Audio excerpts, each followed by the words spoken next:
नवाज मरियम सफदर की सजाओं के खिलाफ दायर अपीलें समाअत के लिए मुकर्रर। इस्लामाबाद हाई कोर्ट का डिवीजन बेंच 28 अप्रैल को समाअत करेगा। जस्टिस आमिर फारूक और जस्टिस मोहसिन अख्तर कियानी भी बेंच में शामिल।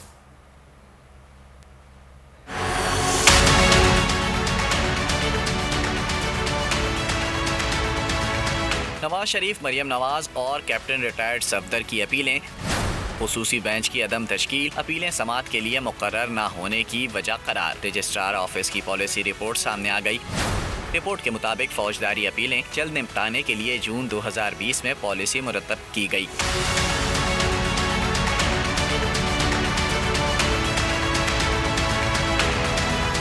कमेटी ने फैसला किया कि हर फौजदारी अपील को 90 दिन में निपटाया जाएगा। दिसंबर 2020 में अपीलों पर समाअत नहीं हो सकी।